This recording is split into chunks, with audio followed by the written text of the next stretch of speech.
Imagine standing in the middle of a storm. The wind screams, the sky fractures with lightning, and yet, somewhere inside you, there is a stillness, a fortress untouched. Life will never stop throwing storms at us. Broken promises, financial burdens, sudden losses, restless nights. The question is not whether the storm will come.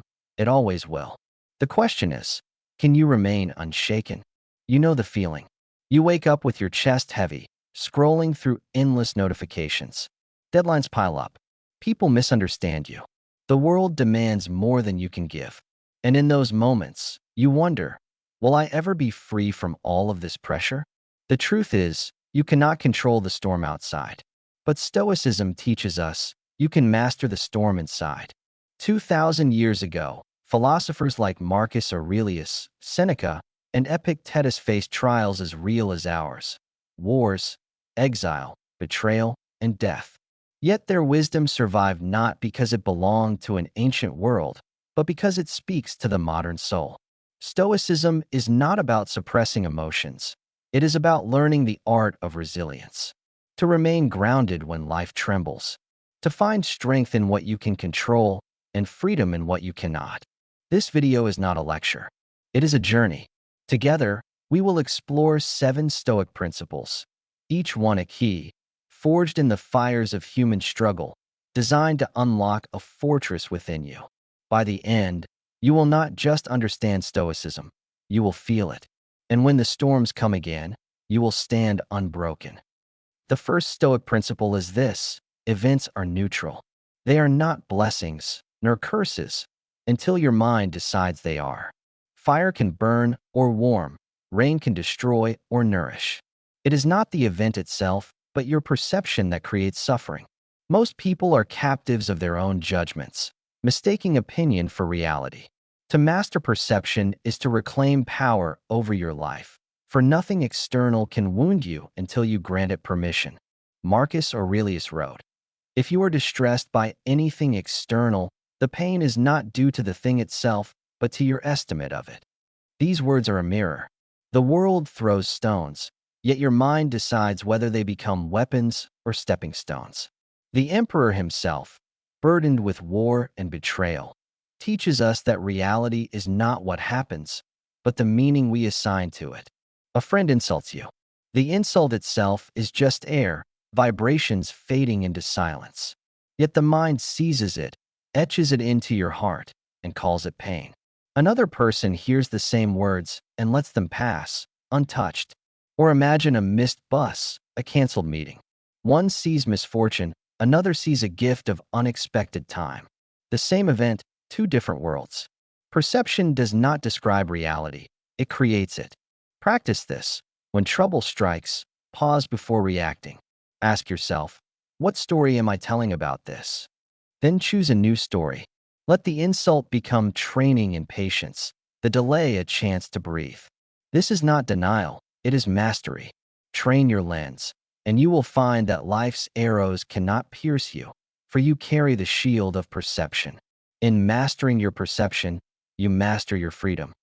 The second Stoic principle is clarity, to know what belongs to you and what does not. The storm outside is never yours to command. The choices within you are. Most suffering comes from the confusion between the two. Freedom begins the moment you redirect your energy away from the impossible toward the possible, away from the uncontrollable toward the self. Epictetus said, "Some things are in our control and others not." These words are simple, but they are the foundation of freedom. You cannot decide whether people praise or insult you, but you can decide your response. You cannot halt the flow of time, but you can decide how to use each moment. To live by this distinction is to stop being a slave to chaos and to become the master of your own will. A Roman general prepares for battle. Omens in the sky terrify his soldiers. He cannot silence the thunder, but he can steady his own voice. His courage steadies the men, and the battle is won. Today, our battles are quieter: an email unanswered, a plan delayed, an outcome out of reach. The weather of life will not obey you, but your words, your choices, your heart, these are always under your command. Practice this. Whenever anxiety grips you, ask one question: is this in my control? If the answer is yes, act with courage. If no, let it go as you would sand through open fingers. Each time you release the uncontrollable, you strengthen the fortress within. The storms may roar, but you remain unbroken. This is not weakness, it is freedom. The third Stoic principle is discipline over desire. Desire itself is not evil, but unchecked, it enslaves the soul. More wealth, more comfort, more approval. The more you grasp, the more it slips away. True freedom does not come from indulging desire, but from mastering it. When you govern your appetites, you are no longer ruled by them. Seneca wrote, "It is not the man who has too little, but the man who craves more, that is poor." Wealth is not measured in possessions, but in sufficiency. A single loaf of bread can bring contentment to the wise, while palaces leave the restless heart starving. Discipline transforms poverty into wealth and craving into freedom.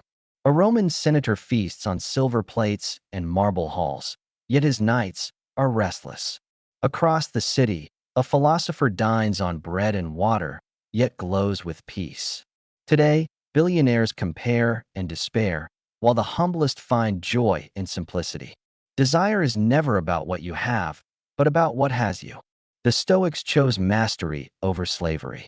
Practice this. Before buying or chasing, pause and ask, do I need this, or does it need me? Spend a day with simple food, or an evening without luxury.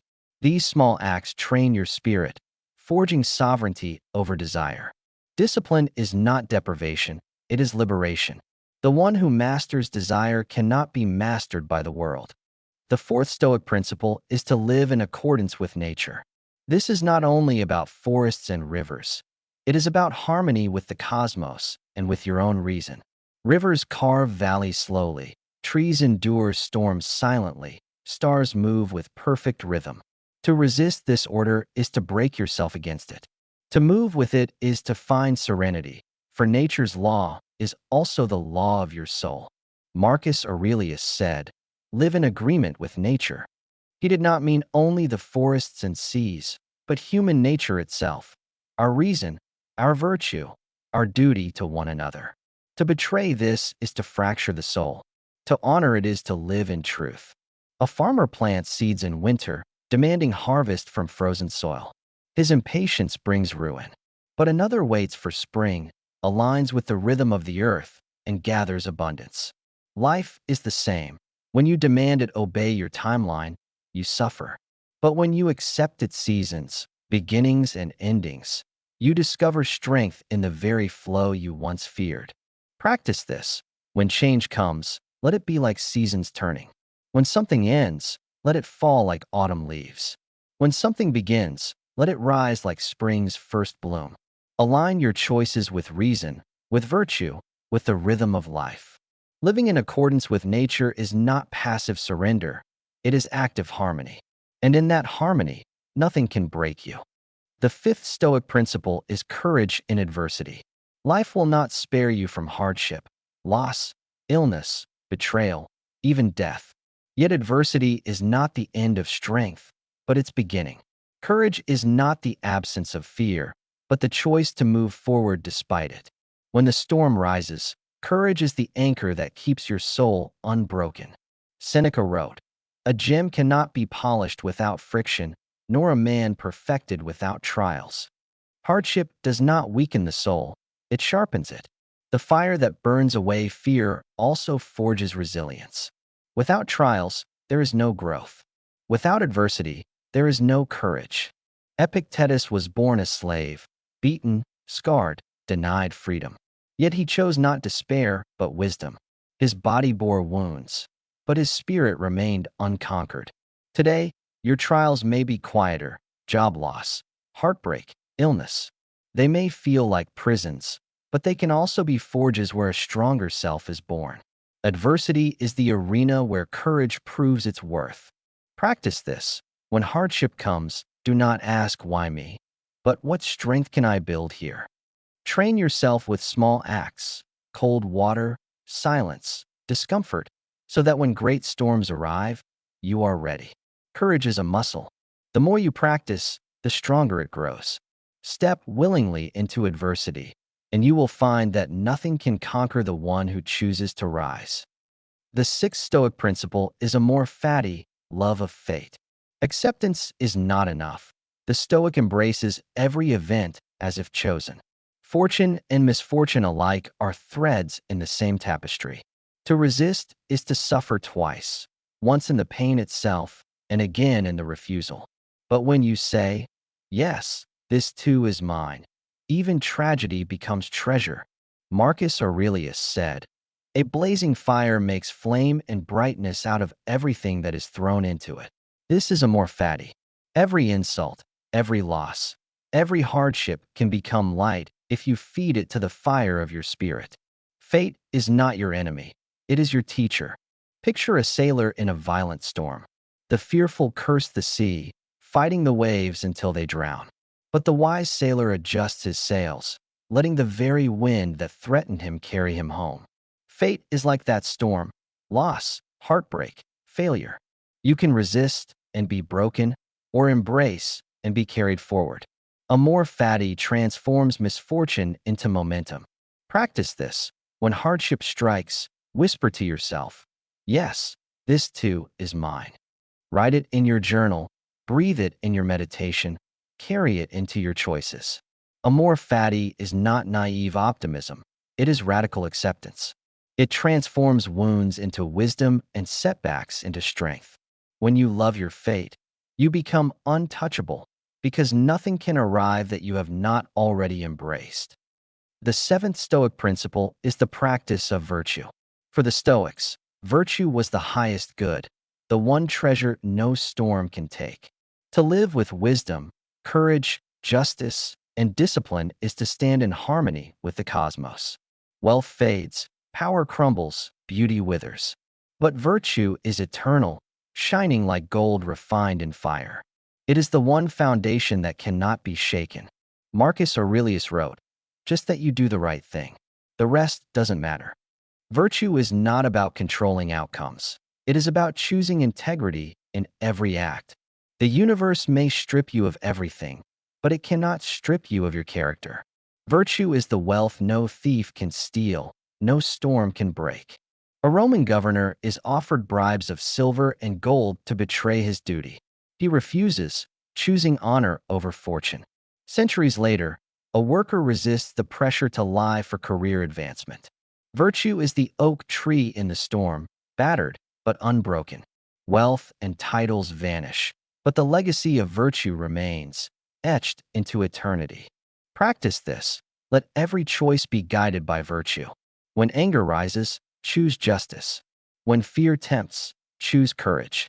When desire whispers, choose discipline. When doubt clouds, choose wisdom. Virtue is not one heroic act, but a daily practice. And when you live by it, nothing external can harm you, because you already stand in the only wealth that endures. We have walked through 7 principles. Control what you can, master your perceptions, discipline your desires, stand with courage in adversity, live in harmony with nature, embrace your fate with Amor Fati, and let virtue guide every step. Together, these are not ideas for scholars. They are shields for the soul. Each principle is a golden thread, and woven together, they form an unbreakable fabric of resilience. The storms of life will not stop. People will still wound you. Fortunes will still rise and fall, and fate will still strike without warning. But with these Stoic principles, you no longer face the storm as a victim. You face it as a warrior, as a philosopher, as one who walks with the cosmos itself. Nothing outside you can conquer you, because the fortress within you is eternal. Here is your practice. Each day, choose one principle and live it fully. Write it in your journal, speak it in your choices, carry it in your heart. Do not wait for perfect conditions. The storm itself is your training ground. Step forward with wisdom, courage, discipline, and love of fate. For the one who practices virtue daily has already conquered the only thing worth conquering, themselves. This is Stoicism, not a philosophy of the past, but a compass for today. Remember, storms will come, but you are greater than the storm. Stand unshaken. This is Stoic Miracles,